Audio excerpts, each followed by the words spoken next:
Hello बच्चों, good evening. Motion in 1D chapter चल रहा है जिसमें ग्राफ्स बता रहा हूँ। Displacement time, velocity time graph हो चुके हैं आपके। अब उसका नेक्स्ट लेक्चर सुने, एक्सेलरेशन टाइम ग्राफ। कौन सा बेटा? Acceleration time graph. जरा ध्यान से देखें। Acceleration time graph, this graph does not represent whether the body is moving in forward direction or in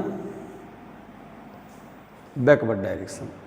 इस ग्राफ से हमको ये पता नहीं चलता कि बॉडी आगे जा रही है या लौट कर आ रही है। This graph does not represent whether the body is moving in forward direction और कमिंग बैक। एक्सेलरेशन प्लस और माइनस ये नहीं बताता कि बॉडी आगे की ओर मूव कर रही है या बॉडी वापस आ रही है। ए की वैल्यू प्लस है, इट मीन्स एक्सेलरेशन, और ए की वैल्यू माइनस है, इट मीन्स रिटार्डेशन। ठीक है ना? यहां पर देखिएगा, in graph A, in this graph, देखो यहां पर 1 2 3 4 5 6 7 ग्राफ बने हुए हैं। गौर से देखें अगर आप, तो ग्राफ ए में क्या हो रहा है देखो। इस ग्राफ ए में एक्सेलरेशन 0 है, इन ग्राफ ए एक्सेलरेशन 0 है, वेलोसिटी कांस्टेंट है। क्लियर है? इन ग्राफ बी ग्राफ में एक्सेलरेशन कांस्टेंट है,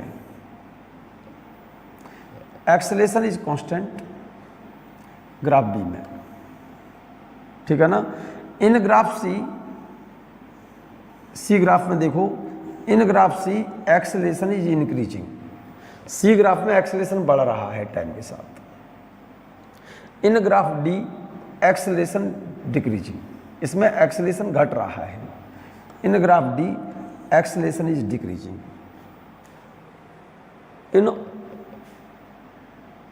these 3 graphs B C D, इसमें एक्सेलरेशन कांस्टेंट है, इसमें एक्सेलरेशन बढ़ रहा है, इसमें एक्सेलरेशन घट रहा है तो एक्सेलरेशन, लेकिन डिक्रीजिंग एक्सेलरेशन है, इसमें इंक्रीजिंग एक्सेलरेशन है, इसमें कांस्टेंट एक्सेलरेशन है, और इसमें एक्सेलरेशन 0 है।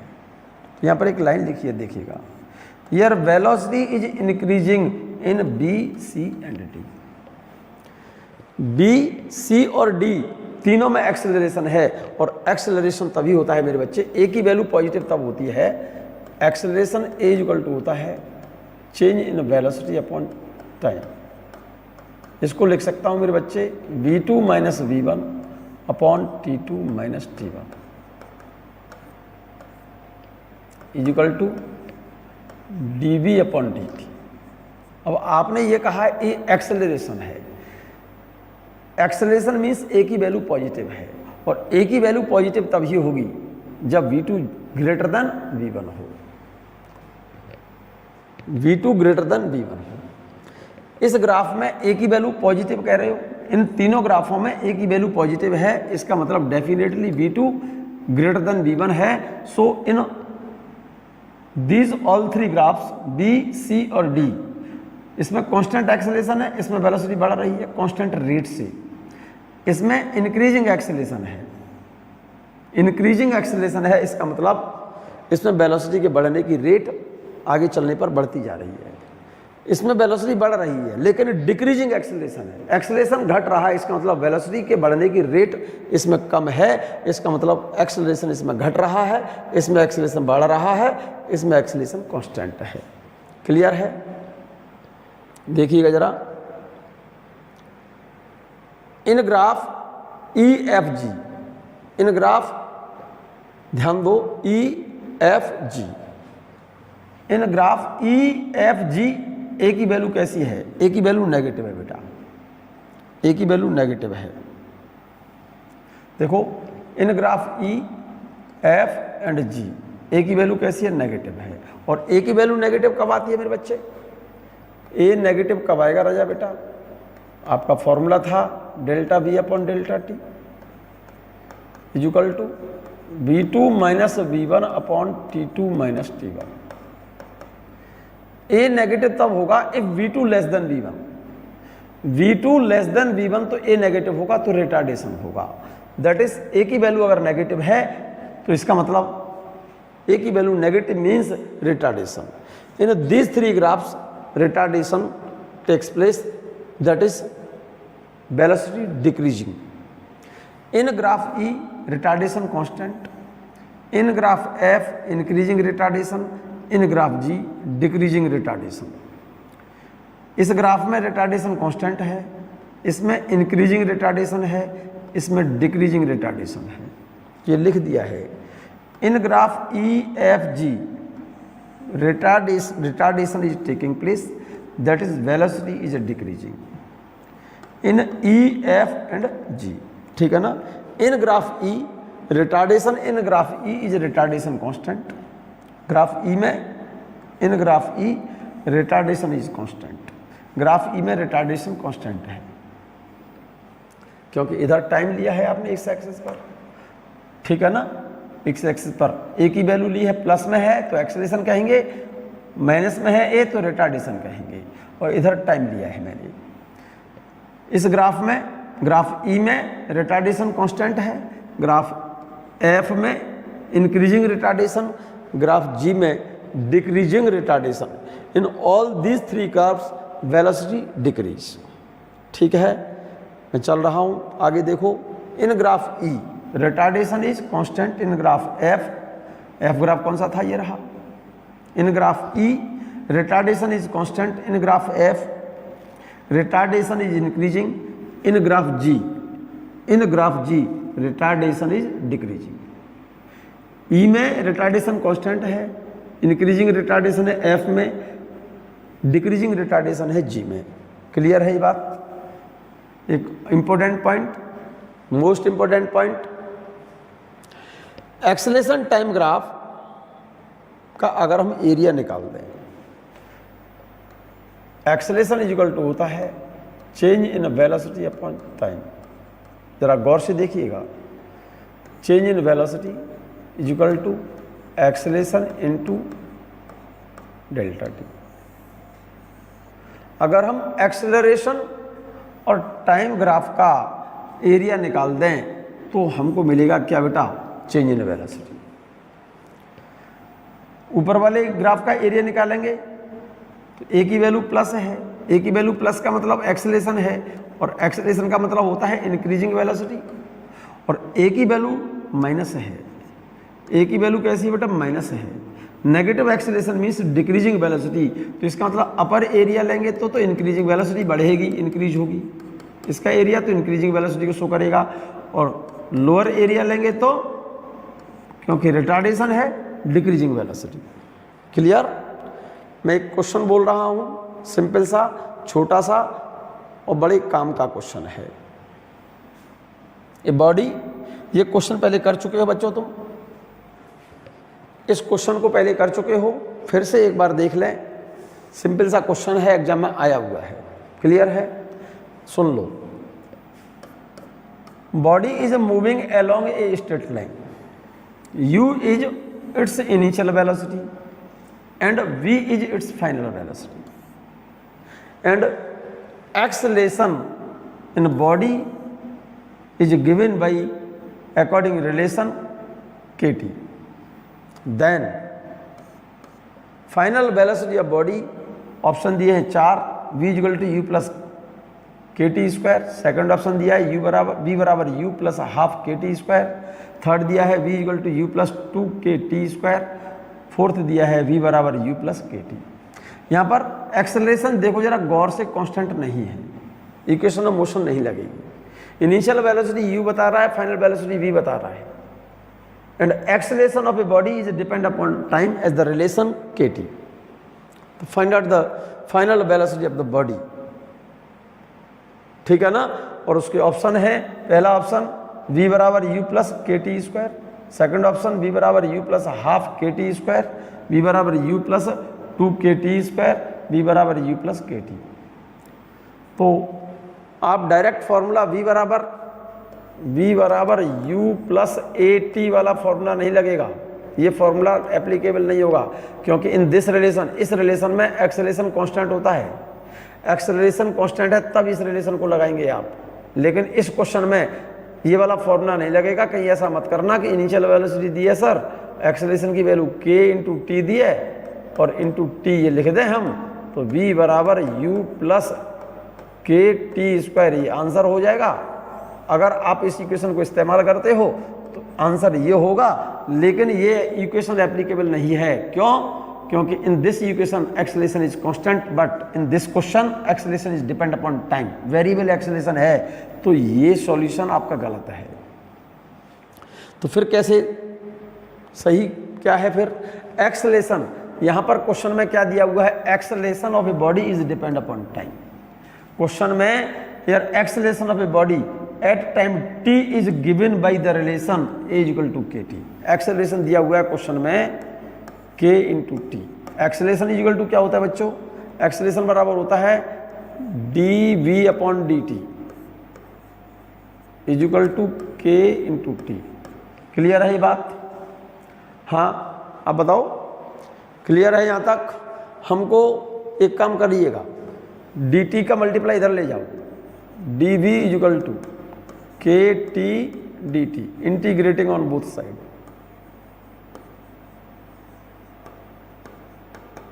Integrating on both side,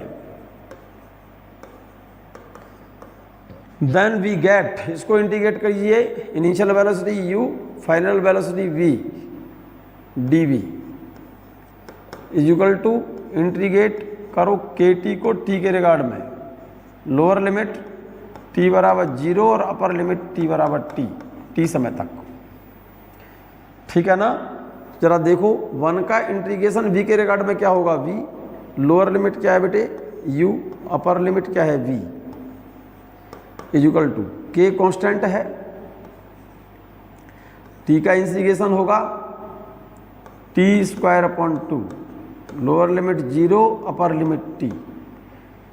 limit जब पुट करते हैं तो अपर लिमिट पुट करेंगे, साइन नहीं बदलता, लोअर लिमिट पुट करते हैं तो साइन चेंज हो जाता है। v minus U is equal to K upon 2 T square minus 0 का स्क्वायर। रिजल्ट आ गया आपका v minus U is equal to half के टी स्क्वायर। क्लियर है? v is equal to you plus half के T square. This the required result. देखो option कौन सा सही है? मेरे ख्याल से ऑप्शन सेकंड सही है, ये वाला। क्लियर है? क्वेश्चन क्लियर है? फिर से देख लो। Body is moving along a straight line, u is the initial velocity, v is the final velocity, and acceleration of a body is given by relation kt. Then find out the final velocity of the body. Option 4 हैं, v बराबर u plus k T square, v बराबर u plus half के T square, v बराबर u plus 2 k T square और v बराबर u plus k T. आपको result बताना है। देखिएगा, यार acceleration of a body at time t, acceleration body का दिया है t टाइम पर के टी, ये रहा। एक्सेलरेशन बराबर होता है d v upon d t equal to के टी। डी टी को इधर ले जाओ, इंटीग्रेटिंग ऑन बोथ साइड, इसको इंटीग्रेट करेंगे दोनों तरफ। इसकी लोअर लिमिट u और upper limit v, initial velocity है, ये फाइनल वेलोसिटी है, इक्वल टू के टी को इंटीग्रेट करोगे, lower limit 0, upper limit t। 1 का इंटीग्रेशन v के रिगार्ड में v, ये अपर लिमिट, ये lower limit, equal to k constant है। t का इंटीग्रेशन t के रिगार्ड में 1 पावर बढ़ा दो, t की पावर 2 और 2 से डिवाइड कर दो। ठीक है? अपर लिमिट जब पुट करते हैं तो साइन नहीं बदलता, लोअर लिमिट पुट करते हैं तो साइन बदल जाएगा। तो ये आ गया v minus u equal to k by 2, upper limit put करेंगे t square, lower limit put करेंगे तो माइनस 0। ठीक है? तो रिजल्ट आपका आया v बराबर u प्लस हाफ के टी स्क्वायर। नेक्स्ट क्वेश्चन देखिएगा, बहुत इंपॉर्टेंट सा, बहुत सिंपल सा और बहुत बढ़िया क्वेश्चन है। आपका दिमाग यूज होगा इसमें, अगर सॉल्यूशन नहीं देखेंगे तो दिमाग लगाना पड़ेगा, सॉल्यूशन देखेंगे तो दिमाग की जरूरत नहीं है। सुनो, body is thrown up with speed of 19.6 metre per second. Draw its time acceleration graph. दूसरा पूछ रहा है ड्रॉ टाइम वेलोसिटी ग्राफ, और थर्ड पूछ रहा है टाइम डिस्प्लेसमेंट ग्राफ। सोचो, a body is thrown up with speed of 19.6 metre per second, under gravity motion है, अंडर ग्रेविटी मोशन है बच्चों। A body is thrown up with speed of 19.6 metre per second. बहुत अच्छे से समझो, simple सी बात बोलिए कि बॉडी है, कोई ऑब्जेक्ट है, उसको थ्रो किया है अपवर्ड डायरेक्शन में, कितनी स्पीड से? 19.6 मीटर पर सेकेंड की स्पीड से। तो ये पूछा है इस बॉडी के लिए टाइम एक्सेलरेशन ग्राफ बनाइए, दूसरा पूछा है टाइम वेलोसिटी ग्राफ ड्रॉ करना है, थर्ड पूछा है डिस्प्लेसमेंट टाइम ग्राफ ड्रॉ करना है। ठीक है ना, डिस्प्लेसमेंट टाइम ग्राफ। पहले एक चीज देखो, देखो रिजल्ट देखो इस क्वेश्चन का, क्योंकि बॉडी को आपने थ्रो किया है, इनिशियल वेलोसिटी इसकी अपवर्ड डायरेक्शन में थ्रो करते समय कितनी है? इनिशियल वेलोसिटी इसकी है 19.6 मीटर पर सेकेंड। सोचो, जब बॉडी नीचे से ऊपर जाएगी तो वेलोसिटी क्या होगी? डिक्रीज का मतलब retardation is taking place here, क्योंकि जब बॉडी नीचे से ऊपर जाएगी तो क्या होगा? रिटार्डेशन होगा। At the top most point final velocity become 0। तो बॉडी को ग्राउंड से मैक्सिमम हाइट तक पहुंचने में टाइम कितना लगेगा? पहले तो ये देखो, वेलोसिटी, क्योंकि नीचे से बॉडी ऊपर जा रही है तो इसका एक्सेलरेशन क्या होगा? नेगेटिव होगा, क्योंकि रिटार्डेशन होगा। यहाँ पर एक ही वैल्यू जो होगी इसकी कितनी होगी? -g के बराबर, क्योंकि बॉडी नीचे से ऊपर जा रही है, वेलोसिटी डिक्रीज हो रही है, तो रिटार्डेशन है, तो एक्सेलरेशन की वैल्यू कैसी है? माइनस है। ठीक है ना। तो during bottom to top time निकालो पहले तो, v = u - gt, ये लगेगा फॉर्मूला। फाइनल वेलोसिटी कितनी हो गई? 0, u की वैल्यू 19.6 माइनस g की वैल्यू 9.8, टाइम बॉटम से टॉप तक पहुंचने में कितना सेकंड लगा? इससे 19.6 / 9.8। मेरे ख्याल से इसको 2 सेकंड में बॉडी ग्राउंड से कहां पर पहुंच गई? टॉप पर। इसका मतलब 2 सेकंड तक उसमें क्या है? रिटार्डेशन है, क्योंकि पहला पूछ रहा है एक्सेलरेशन टाइम ग्राफ। और एक्सेलरेशन टाइम ग्राफ में मैंने बताया था, जरा ध्यान हो अगर आपको, यहां पर क्या है? एक्सेलरेशन टाइम ग्राफ, तो 2 सेकंड तक क्या हो रहा है? उसमें रिटार्डेशन है, और रिटार्डेशन कांस्टेंट है। रिटार्डेशन कांस्टेंट है तो एक्सेलरेशन टाइम ग्राफ के लिए ये बनेगा। देखो, ये तो टाइम हो गया, और ये एक्सेलरेशन, ये तो एक्सेलरेशन, और ये रिटार्डेशन। 0 से 2 सेकंड तक, t बराबर यहां तक, यहां पर 0, और यहां पर t बराबर 2 सेकंड। ठीक है, तो 0 से 2 सेकंड तक, यहां तो टाइम लिया है 0 से 2 सेकंड तक। रिटार्डेशन कैसा है? कांस्टेंट है, और कितना है? रिटार्डेशन कांस्टेंट है, कितना है? 9.8। तो रिटार्डेशन कांस्टेंट है 0 से 2 सेकंड। ये वैल्यू मैंने यहां ली है कितनी? 9.8 मीटर पर सेकंड स्क्वायर। यहां पर टाइम लिया है 2 सेकंड। अब 2 सेकंड से बॉडी जब यहां से लौट करके वापस आएगी, इधर वापस आएगी ना, नीचे जब वापस आएगी तो t बराबर 2 सेकंड से यहां से फिर यहां तक आने में टाइम कितना लगेगा? यहां तक आने में टाइम कितना लगेगा? 2 सेकंड, फिर लौटने में लगेगा। तो t बराबर 2 सेकंड से यहां पर 2 सेकंड फिर लगा, तो यहां से यहां तक आने का टाइम 2 सेकंड है, 2 सेकंड लौटने में लगेगा। तो वापस जब बॉडी ऊपर से नीचे आएगी तो वेलोसिटी इंक्रीज होगी। Increasing velocity means acceleration. अब क्योंकि top to bottom acceleration constant है, क्योंकि रिटर्न जर्नी, रिटर्न इसमें body is moving in forward direction with constant retardation. In this case body is coming back, ठीक है ना, इंक्रीजिंग वेलोसिटी है लेकिन बॉडी वापस आ रही है विद कांस्टेंट एक्सेलरेशन। तो 2 से लेकर 4 सेकंड तक, यहां पर 4 सेकंड लिख रहा हूं, क्या है, कांस्टेंट एक्सेलरेशन है। इसमें ग्राफ, यहां पर एक्सेलरेशन कितना है, प्लस 9.8 मीटर पर second square. This is the acceleration time graph. अब अगला पूछ रहा है velocity time graph. Velocity time graph जरा गौर से देखो, 0 से 2 सेकंड तक वेलोसिटी ऊपर जब बॉडी नीचे से ऊपर जा रही है तो वेलोसिटी क्या है, डिक्रीजिंग वेलोसिटी है। डिक्रीजिंग वेलोसिटी का मतलब होता है रिटार्डेशन। तो वेलोसिटी टाइम ग्राफ क्या होगा, देखो इस एक्सिस पर ले रहा हूं मैं टाइम, इस एक्सिस पर ले रहा हूं वेलोसिटी, ठीक है ना, पॉजिटिव वेलोसिटी और ये negative velocity. Negative velocity means body is coming back, positive velocity means body is moving in forward direction. तो यहां से body moving in forward direction with decreasing velocity, तो ग्राफ मेरे ख्याल से इनिशियल वेलोसिटी कितनी है, इनिशियल वेलोसिटी कितनी है 19.6। जब बॉडी नीचे से ऊपर जा रही है तो वेलोसिटी डिक्रीज हो रही है, कांस्टेंट रेट से डिक्रीज हो रही है, इसलिए कांस्टेंट रिटार्डेशन है। तो इसका मतलब 0 से 2 सेकंड तक यहां पर वेलोसिटी इसकी कितनी है 19.6 मीटर पर सेकंड। देख लो, पॉजिटिव वेलोसिटी है, body is moving in forward direction, decreases constant acceleration है, तो वेलोसिटी टाइम ग्राफ क्या होगा, स्ट्रेट लाइन होगा, क्योंकि इसमें एक्सेलरेशन रिटार्डेशन है, क्योंकि वेलोसिटी घट रही है, कांस्टेंट रिटार्डेशन है इसमें।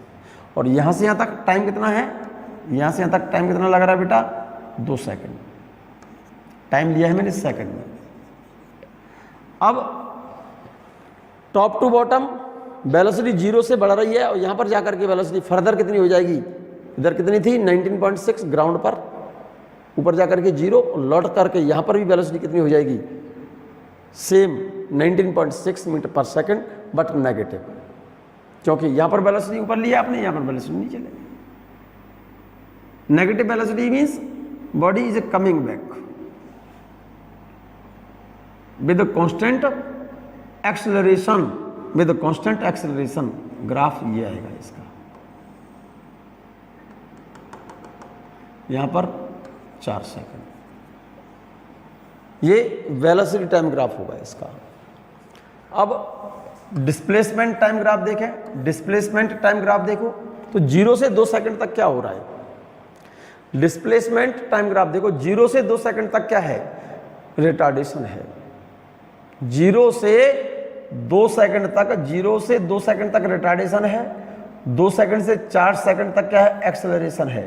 तो डिस्प्लेसमेंट टाइम ग्राफ देखिएगा इसका, डिस्प्लेसमेंट ये रहा, टाइम ये रहा। तो शायद ध्यान हो तो आपको, 0 से 2 सेकंड तक क्या है, रिटार्डेशन है, इसका मतलब इसमें डिक्रीजिंग वेलोसिटी है, ये ग्राफ होगा, इसमें रिटार्डेशन होगा। 0 से 2 सेकंड और 2 सेकंड से 4 सेकंड तक एक्सेलरेशन है, और एक्सेलरेशन होता है, ठीक है ना, body is coming back with constant acceleration. तो ग्राफ ये आएगा, ये वाला आएगा 4 सेकंड। ध्यान करो, आपको मैंने एक बात बताई थी, ध्यान से देखो, डिस्प्लेसमेंट और टाइम, इसमें क्या था, वेलोसिटी कांस्टेंट थी, इसमें बॉडी रेस्ट पर है, body moving in forward direction, body is moving in forward direction, increasing velocity acceleration, body is moving in forward direction, decreasing velocity retardation, ठीक है ना। इसमें इन तीनों कर्वों में क्या हो रहा है बेटा, वेलोसिटी नेगेटिव है, बॉडी इज कमिंग बैक, इसमें body is coming back with constant velocity, body is coming back with increasing velocity, इसमें एक्सेलरेशन है, ठीक है ना। और इसमें क्या है, coming back with decreasing velocity retardation है। तो देखिएगा 0 से 2 सेकंड तक क्या हो रहा है, body is moving in forward direction, तो फॉरवर्ड डायरेक्शन में ग्राफ ये आएंगे तीनों। अब ऊपर जाते समय रिटार्डेशन है तो ग्राफ ये वाला आएगा, ये वाला। ऊपर जाते समय 0 से 2 सेकंड तक रिटार्डेशन है moving in forward direction, forward direction में तो ग्राफ ये आएगा। 0 से 2 सेकंड तक ग्राफ ये आएगा। क्लियर है। अब 2 सेकंड से 4 सेकंड तक क्या है, कांस्टेंट एक्सेलरेशन है, but body is coming back with constant acceleration, acceleration है, कमिंग बैक, तो ग्राफ ये वाला आएगा, ये वाला। ये इसकी शेप देखो, इस वाले ग्राफ की शेप ऐसी है, ऐसी। ठीक है, ये तो फॉरवर्ड डायरेक्शन में ये रिटर्न जर्नी है, ठीक है ना। ये डिस्प्लेसमेंट टाइम ग्राफ, ये तो एक्सेलरेशन टाइम ग्राफ, ये वेलोसिटी टाइम ग्राफ, और ये वाला ग्राफ है डिस्प्लेसमेंट टाइम ग्राफ। और अच्छे से देख लो। अब इसका सॉल्यूशन मैंने लिख दिया, सॉल्यूशन यहाँ पर फिर से मैं रिपीट कर रहा हूँ। When body goes up then final velocity of the body is 0 at the top most point, initial velocity 19.6 question में गिवन है। नीचे से ऊपर जाते समय एक्सेलरेशन घटेगा, means decreasing acceleration, sorry retardation होगा, कांस्टेंट रिटार्डेशन होगा। तो जी की जगह पर -9.8 इंटू टी टाइम लगा बॉडी को forward direction top most point तक पहुंचने में 2 सेकंड। तो 2 सेकंड में जाएगी और 2 सेकंड में लौट करके आएगी। तो टाइम ऑफ फ्लाइट जाने में 2 सेकंड और लौट करके आने में 2 सेकंड, तो टोटल टाइम ऑफ फ्लाइट कितना हुआ, 4 सेकंड हुआ। When the body goes up, retardation है, कांस्टेंट रिटार्डेशन है। When body come back, constant acceleration है। तो टाइम एक्सेलरेशन ग्राफ ये रहा, 0 से 2 सेकंड तक कांस्टेंट रिटार्डेशन है और 2 सेकंड से 4 सेकंड तक कांस्टेंट एक्सेलरेशन है। वेलोसिटी टाइम ग्राफ देखिए बॉडी जब ग्राउंड से ऊपर जा रही है तो वेलोसिटी डिक्रीज हो रही है, इसका मतलब 0 समय पर वेलोसिटी मैक्सिमम है, 0 समय पर वेलोसिटी मैक्सिमम है। Body is moving in forward direction, positive velocity हो गई, फॉरवर्ड डायरेक्शन हो गया। कांस्टेंट रिटार्डेशन कर्व कैसा हुआ, स्ट्रेट लाइन, 0 से 2 सेकंड तक। टॉप मोस्ट पॉइंट पर जाकर के वेलोसिटी 0, यहाँ पर वेलोसिटी 0 हो गई, ठीक है। बॉडी जब ऊपर से नीचे आएगी तो फिर 2 सेकंड लगेंगे उसको 2 सेकंड लगेंगे। Return back with constant acceleration, तो यहाँ से यहाँ तक जब बॉडी लौटेगी तो बॉडी की वेलोसिटी कितनी हो जाएगी, -19.6। जिस वेलोसिटी से फेंका था आपने बॉडी को, सेम पॉइंट पर आकर के वेलोसिटी उतनी ही होगी, लेकिन अपोजिट, -19.6। टाइम लगा 2 से 4 सेकंड, यहाँ पर वेलोसिटी -19.6 मीटर पर second. This is the velocity time graph. अब इस ग्राफ से आपको निकालना है क्या बेटा, डिस्टेंस टाइम ग्राफ। तो height attend by the body S = UT plus half AT², तो बॉडी नीचे से ऊपर जा रही है तो जी की वैल्यू मैंने माइनस लगा दी। S निकालना है, इनिशियल वेलोसिटी क्वेश्चन में गिवन है, जाने में 2 सेकंड माइनस हाफ, जी की वैल्यू 9.8, टी कितना है 2 का स्क्वायर, ठीक है ना। तो total height attend by the body is 19.6 metre, ठीक है ना। तो 2 सेकंड में बॉडी 19.6 मीटर फॉरवर्ड डायरेक्शन में गई। रिटार्डेशन है तो ग्राफ 0 से 2 सेकंड रिटार्डेशन है। डिस्प्लेसमेंट टाइम ग्राफ है, इसमें डिक्रीजिंग वेलोसिटी का मतलब रिटार्डेशन है। Body is moving in forward direction, that is velocity is positive. Return journey, body is coming back, 2 से 4 सेकंड तक वापस आ रही है। कांस्टेंट एक्सेलरेशन है, ठीक है ना। इसमें वेलोसिटी नेगेटिव है, coming back with constant acceleration 0 से 4 सेकंड तक। ये डिस्प्लेसमेंट टाइम ग्राफ है। Displacement time graph, velocity time graph और एक्सेलरेशन टाइम ग्राफ, ये तीनों मैंने बता चुका हूं मैं। एक बहुत अच्छा सा, बहुत बढ़िया सा क्वेश्चन और देखें।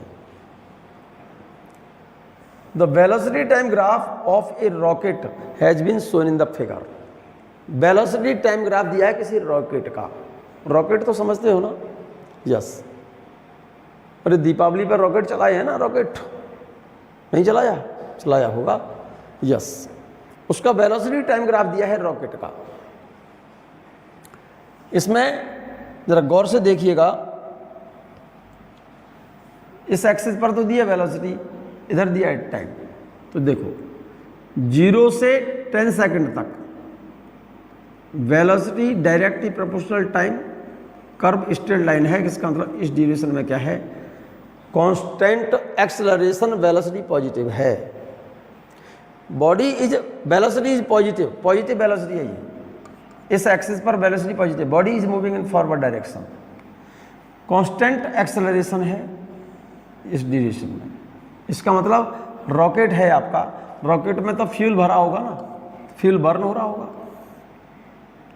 रॉकेट में तो जब नीचे से रॉकेट जब ऊपर जाएगा तो उसके अंदर तो एग्जॉस्ट होते हैं, फ्यूल होता है, फ्यूल बर्न जब होता है तो उसकी गैसेज नीचे से निकलती हैं और रॉकेट ऊपर जाता है।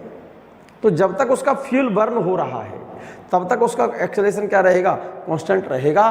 तो 0 से 10 सेकंड तक उसका एक्सेलरेशन कांस्टेंट है।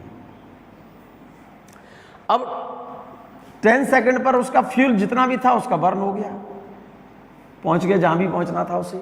अब उसके बाद जिस पॉइंट पर पहुंचा वो वहां पर वेलोसिटी कितनी हो गई, 100 मीटर पर सेकंड। हाइट पर पहुंचा यहाँ पर 100 मीटर पर सेकंड, तो यहाँ पर जाकर के उसका फ्यूल खत्म हुआ, फिनिश हुआ। तो इसके बाद यहाँ से क्या करेगा, यहाँ पर जाकर के वेलोसिटी ग्राउंड से यहाँ पर पहुंचते ही वेलोसिटी उसकी कितनी हो गई, 100 मीटर पर सेकंड। तो यहाँ रुकेगा तो है नहीं, ये अभी और ऊपर जाएगा। और कब तक जाएगा, जब तक इसकी वेलोसिटी 0 ना हो जाए। तो फ्यूल बर्न होने के बाद फ्यूल बर्न हुआ 10 सेकंड पर, वेलोसिटी हो गई उसकी 100 मीटर पर सेकंड। उसके बाद जब रॉकेट और ऊपर जाएगा तो वेलोसिटी उसकी घटेगी, क्योंकि अंडर ग्रेविटी चलेगा वो, कांस्टेंट रिटार्डेशन। इस केस में 10 से मैक्सिमम हाइट तक पहुंचा, जहां भी पहुंचा वो, उसको कितने सेकंड लगे, यहां से यहां तक 100 सेकंड लगे और वेलोसिटी कितनी हो गई, 0। टॉप मोस्ट पॉइंट पर पहुंच गया, यहां पर वेलोसिटी 0। उसके बाद क्या होगा, मैक्सिमम हाइट पर पहुंच गया, 0 वेलोसिटी हो गई। उसके बाद क्या होगा, रॉकेट का फ्रेम ऊपर से नीचे आएगा, लौटेगा, return journey. So in this graph velocity is negative, in this graph velocity is negative, so rocket is coming back. तो ये पूछ रहा है ये क्वेश्चन में, in which part of the graph does fuel of rocket burn, graph के किस भाग में रॉकेट का फ्यूल बर्न हो रहा है। इस वाले पार्ट में शायद मेरे ख्याल से फ्यूल बर्न हो रहा है। इन पार्ट ए, इस वाले पार्ट में फ्यूल बर्न हो रहा है, क्योंकि जैसे जैसे रॉकेट का फ्यूल बर्न होगा उसमें से एग्जॉस्ट बाहर निकलेंगे, उसका एक्सेलरेशन कांस्टेंट होगा, वेलोसिटी बढ़ती जाएगी उसकी। जहां पर फ्यूल फिनिश हुआ वहां पर वेलोसिटी उसने मैक्सिमम गेन कर ली, कितनी, 100 मीटर पर सेकंड। उसके बाद रॉकेट अभी कब तक और ऊपर जाएगा, जब तक वो स्टॉप ना हो जाए, वेलोसिटी उसकी फाइनल 0 ना हो जाए। तो उस केस में जब फ्यूल बर्न होने के बाद जब रॉकेट ऊपर जाएगा तो वो उस केस में क्या काम करेगा, ग्रेविटी। तो रॉकेट की स्पीड जहां पर फ्यूल फिनिश हुआ वहां पर स्पीड कितनी है, 100 मीटर पर सेकंड। उसके बाद जब ऊपर जाएगा तो कब तक जाएगा, जब तक वो स्टॉप ना हो जाए। तो फाइनल वेलोसिटी 0 जब होगी तो 100 से 0 वेलोसिटी तक जाने में एक्सेलरेशन कौन सा काम करेगा, रिटार्डेशन काम करेगा अर्थ का, अंडर ग्रेविटी चलेगी बॉडी। तो इस केस में रिटार्डेशन होगा उसमें ग्रेविटी के बराबर। अभी फॉरवर्ड जर्नी है, यहां से यहां तक एक्सेलरेशन है, यहां पर रिटार्डेशन है। In these both graphs velocity is positive, body is moving in forward direction. In this graph, क्योंकि टॉप मोस्ट पॉइंट पर चल करके वेलोसिटी 0 हो गई, उसके बाद टॉप मोस्ट पॉइंट पर पहुंच गया कौन, रॉकेट। उसके बाद वो फ्रेम वापस आएगा रिटर्न जर्नी, तो वेलोसिटी नेगेटिव हो गई। सेकंड पार्ट में क्या पूछा है बेटे, what is acceleration of the rocket during the time when it's fuel burn. इस केस में तो इसका एक्सेलरेशन कांस्टेंट है। एक्सेलरेशन क्या होता है बेटा, इस कर्व का स्लोप निकाल लो, tan थीटा, एक्सेलरेशन निकल आएगा। जब फ्यूल बर्न हो रहा है तो इसका tan थीटा कितना होगा, इस केस में एक्सेलरेशन कितना होगा, इस केस में change in velocity upon time. Change in velocity कितनी है, 100, टाइम कितना है 10, 100/10 इज इक्वल टू 10 मीटर पर सेकंड स्क्वायर। जब फ्यूल बर्न हो रहा है तब उसका एक्सेलरेशन 10 मीटर पर सेकंड स्क्वायर होगा। ठीक है। थर्ड क्या पूछ रहा है, what is the height attend by the rocket during the time. Third पूछा है, what is the height attend by the rocket during the time it's fuel burn. कितनी हाइट अटेंड कर लेगा जब इसका फ्यूल बर्न हो रहा है। तो यहाँ तक इसका हाइट कैसे निकलेगी, प्रश्न ये है। तो एक काम करो ना, वेलोसिटी टाइम ग्राफ है, वेलोसिटी टाइम ग्राफ है ये, तो इस वाले ग्राफ के नीचे का एरिया निकाल लो, हाइट निकल आएगी इसमें।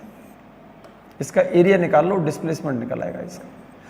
डिस्प्लेसमेंट एक तरह से हाइट हो गई है, half base into height. Half base कितना है ये 10, क्लियर है ना, 10 इंटू हाइट कितनी है बेटा ये 100, तो ये 500 मीटर हाइट हो गई इसकी। जब फ्यूल बर्न हो रहा होगा तब कितनी ऊंचाई तक पहुंचा होगा वो 500 मीटर हाइट तक, क्लियर है। अगला पूछ रहा है क्या, in which part of the graph rocket goes up and falls down. ऊपर कौन से पार्ट में रॉकेट ऊपर जा रहा है, ए और बी में तो ऊपर जाएगा, and falls down in graph C rocket is coming back, ठीक है। अगला पूछ रहा है what is total height attend by the rocket, total height attend by the rocket.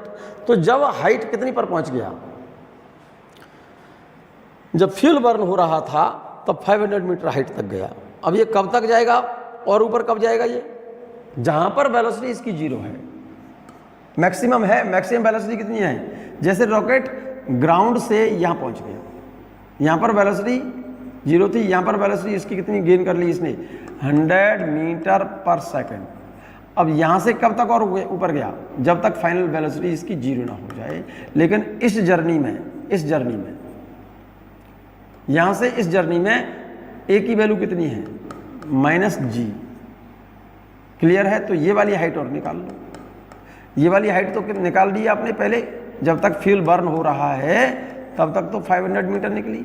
ये वाली हाइट और निकाल लो, तो कौन सा फॉर्मूला लगेगा, h बराबर फाइनल वेलोसिटी 0, ये मत लगाइए आप, ये लगाइए v बराबर v² बराबर u² -2gh। v फाइनल कितनी है 0, ये कितना है 100 का स्क्वायर -2, g की वैल्यू 10 मान लो, h की वैल्यू निकाल लो। तो h बराबर क्या हो गया 100 का square upon 2 into 10 equal to 100 का स्क्वायर कितना हो गया बच्चे, 100 का स्क्वायर कितना हुआ 100 इंटू 100 अपॉन 2 इंटू 10, 1 0 कैंसिल, 2 से ये 5 बार कट गया, 5 का मल्टीप्लाई 100 से करेंगे तो 500 मीटर। कहीं गलती हो गई बच्चों,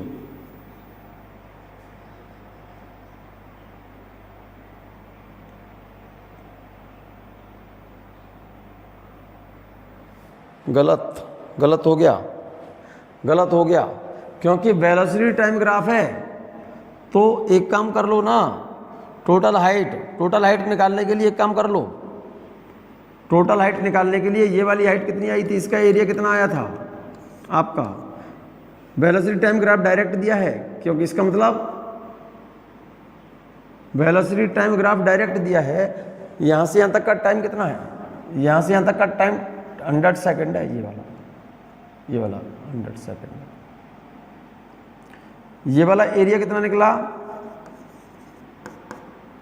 half base into height, half base कितना है 10 और हाइट कितना है 100, ये तो निकला 500 मीटर।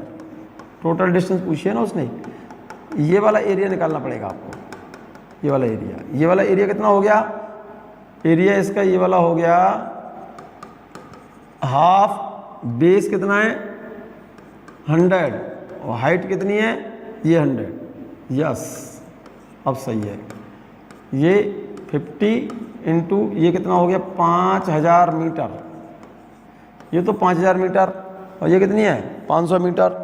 तो टोटल डिस्टेंस कितनी हो गई, this plus this, total height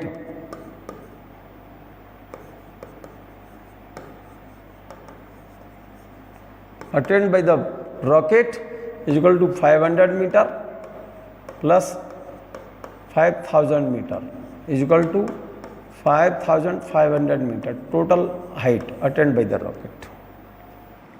clear है, सॉल्यूशन देख लो आप। फिफ्थ में क्या पूछ रहा है, what is the total height attend by the rocket, समझ में आ गया होगा, ठीक है ना। मैं आगे की बात कर रहा हूं, सॉल्यूशन देख लें। In part A, fuel of rocket burn during the burning of fuel, acceleration takes place in a rocket. इस वाले ग्राफ में देखो जरा, इस वाले ग्राफ में रॉकेट का फ्यूल बर्न हो रहा है और इसमें क्या होगा, velocity time graph straight line है, कांस्टेंट एक्सेलरेशन से ऊपर जाएगा, acceleration is taking place. In graph B graph में क्या हो रहा है देखो, क्योंकि रिटार्डेशन है, पहले सेकंड में पार्ट में क्या पूछ रहा था, इन पार्ट ए एक्सेलरेशन कितना हुआ, delta v upon delta t, v2 minus v one upon t two minus t one acceleration निकला था 10 मीटर पर second square. Height attend by the rocket during the time it's fuel burn, height निकाला था, अपने area निकाला था 500 metre. In part A and B rocket goes up and in part C it falls down. ठीक है, बता चुके हैं आपको। Total height attend by the rocket, तो टोटल एरिया निकाल लो, टोटल एरिया निकाल लो। डायरेक्ट मैंने अलग अलग एरिया निकाल करके ऐड कर दिया था, यहाँ पर डायरेक्ट निकाल दिया है। OPR पूरे इसका एरिया डायरेक्ट निकाला है जरा, इसका पूरा एरिया निकाला डायरेक्ट। तो पहले इसका एरिया निकाल लो, फिर इसका एरिया निकाल लो, दोनों को ऐड कर देना, तो टोटल एरिया हो जाएगा हाफ बेस इंटू हाइट। इस ट्रायंगल का एरिया निकालोगे तो half base into height, total area ऐसे निकाल लो, बात वही पड़ेगी। सेपरेट सेपरेट, या तो इसका सेपरेट निकाल लो और इसका सेपरेट निकाल करके ऐड कर लो, या फिर कंप्लीट इस ट्रायंगल का एरिया निकाल लो, इस वाले ट्रायंगल का।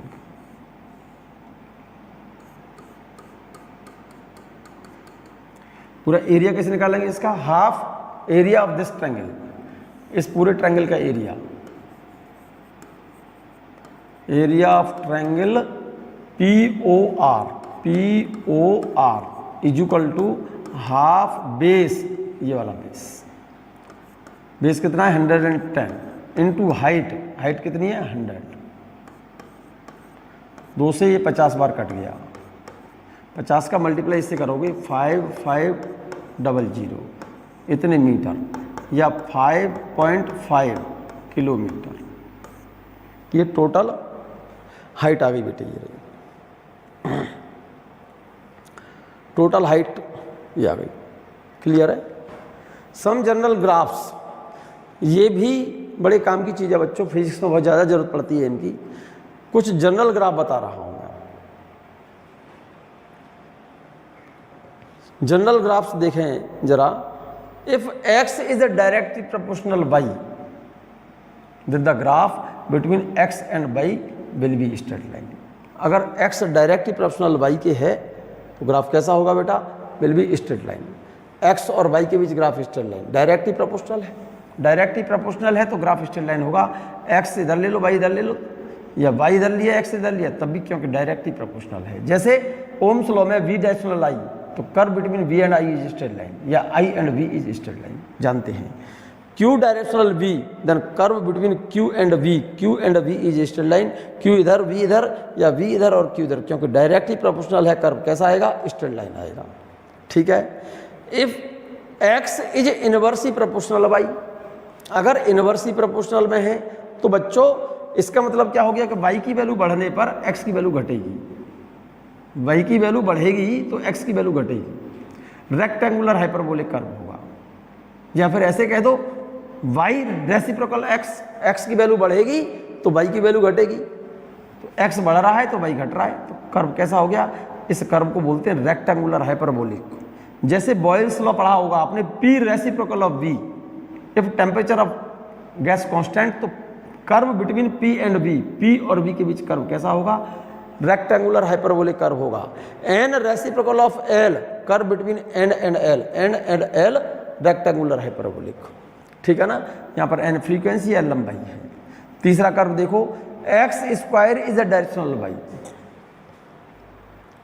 x square is a directly proportional y, ये बड़ा अच्छा सा कर्व है बच्चों, ये बड़ा इंपॉर्टेंट बात है। x square directly proportional y, तो देखिएगा x square directly proportional y, तो मैं ये कह रहा हूँ, ये तो x लिया है और ये y लिया है, और आपने लिखा है x स्क्वायर डायरेक्शनल y। अगर मैं यहाँ स्क्वायर करता तो कर्व स्ट्रेट लाइन आता, क्योंकि स्क्वायर डायरेक्शनल y, तो x स्क्वायर मैंने ये ले लिया, y ये ले लिया, तो कर्व कैसा आएगा, स्ट्रेट लाइन आएगा। अब क्योंकि आपने कर्व खींचा है x और y में, तो इसका ये स्क्वायर हटाओ, तो जिधर से स्क्वायर हटाओगे, ये स्क्वायर अगर हटा देते हो आप, तो इस कर्व में जिधर से स्क्वायर हटाते हैं, इस कर्व में कॉन्वेक्स शेप उधर जाएगी। कॉन्वेक्स शेप कर्व में जो जिधर उधर जाएगी जिधर से स्क्वायर हटाएंगे। अगर हम यहां से इस स्क्वायर को हटा देते हैं तो ये कर्व स्ट्रेट लाइन ना होकर ऐसा जाएगा। मैं तो इसको ऐसे बनाऊंगा, बोलो क्या करोगे? इसको ले रहा हूं मैं एक्स स्क्वायर, इसको ले रहा हूं वाई। कर्व कैसा होगा? Straight line. अब मैंने स्क्वायर यहां से हटाना है, तो इससे स्क्वायर हटाना है, तो जिधर से स्क्वायर हटाते हैं हम उस कर्व में कॉन्वेक्स शेप उधर चली जाएगी ऐसे, तो ये कर्व ऐसे हो जाएगा। क्लियर है? तो देखिएगा, इधर एक्स लिया इधर वाई लिया, एक्स स्क्वायर लेते और वाई लेते तो कर्व स्ट्रेट लाइन होता, इससे स्क्वायर हटाया है तो कर्व कॉन्वेक्स शेप उधर जाएगी जिधर से स्क्वायर हटाया है। इधर एक्स लिया इधर वाई लिया, अगर इसको एक्स स्क्वायर लेते तो कर्व स्ट्रेट लाइन जाता, इधर से स्क्वायर हटाया है तो कर्व ऐसा हो गया। ठीक है? फॉर एग्जाम्पल, जैसे time period of simple pendulum t equal to 2π√L/g, bracket इसका स्क्वायर करके इसका स्क्वायर करो बोथ साइड, तो रिलेशन क्या आ जाएगा? t² equal to 4π² L/g। तो यहां से t² is a directly proportional L, curve between t² and L। अगर ये t² होता और ये L होता तो कर्व स्ट्रेट लाइन होता, लेकिन यहाँ से स्क्वायर हटा दिया है तो स्ट्रेट लाइन ना होकर कॉन्वेक्स शेप उधर जाती है जिधर से स्क्वायर को हटाते हैं। क्लियर है? क्लियर है? देखिएगा, if n equal to 1/2L√T/m, n equal to 1/2L√T/m, इसका स्क्वायर करो तो n इक्वल टू 1/4L²T/m। तो यहां से एक रिलेशन आ गया, n² is a directional t। So curve between n² and t, n² लेते और t लेते तो कर्व स्ट्रेट लाइन, यहां से स्क्वायर हटा दिया तो कर्व में कॉन्वेक्स शेप उधर जाती है जिधर से स्क्वायर हटाते हैं। ये बात आपको याद रखनी होगी, तभी समझ, ठीक है ना? याद रखनी पड़ेगी आपको, ये समझना है, याद कर लो इसको। ठीक है ना? ठीक है बच्चों, एक छोटा सा क्वेश्चन और देखें जरा। Velocity of a body at a time t is given by kt, where value of k is 2 metre पर second square and t is in a second, calculate displacement of the body in 3 second. Displacement पूछ रहा है velocity से, question में velocity given है। Velocity of a body v equal to kt, velocity of a body at time t is given by kt, where k value of k is 2 meter per second square and t is in a second, calculate displacement of the body in 3 second। velocity से displacement निकालना है तो velocity को मैं लिख सकता हूँ ds/dt equal to kt। जरा गौर से देखो, तो ds इक्वल टू डिस्प्लेसमेंट चाहिए मुझे kt dt integrating on both side. इस इक्वेशन को इंटीग्रेट कर दो,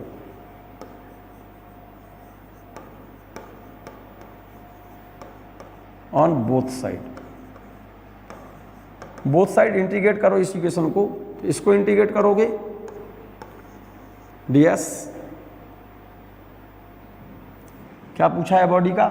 displacement of the body in 3 second, 3 second में डिस्प्लेसमेंट पूछा है, इक्वल टू, इसको इंटीग्रेट करेंगे 0 से t बराबर 3 सेकंड तक, के t को इंटीग्रेट करोगे t के रिगार्ड में, 1 का इंटीग्रेशन आ गया s के रिगार्ड में s इक्वल टू, ये डिस्प्लेसमेंट है, k कांस्टेंट है, t का इंटीग्रेशन हो गया t²/2 और लोअर लिमिट 0 और अपर लिमिट t बराबर 3।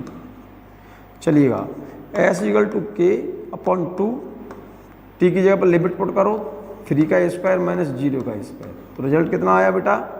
9/2k, 9/2k। और k की वैल्यू क्वेश्चन में कितनी गिवन है? 2। इस k की जगह पर 2 लिख दें तो डिस्प्लेसमेंट आ गया 9/2 into 2 equal to 9 metre. This is the required result. Clear है ये बात?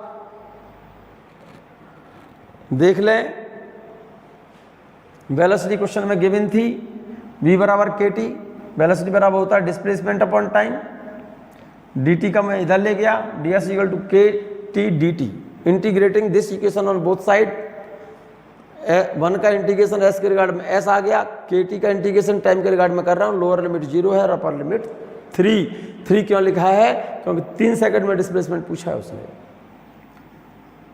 के कांस्टेंट है, टी का इंटीग्रेशन होगा t² को मैंने बाहर लिख दिया है, लिमिट पुट करें तो 1/2 के, टी की जगह पर 3 लिखो, 3 का square minus lower limit put करते हैं तो साइन नहीं बदलता, वो अपर लिमिट पुट करते हैं तो साइन नहीं बदलता, लोअर लिमिट पुट करते हैं तो साइन बदल जाता है।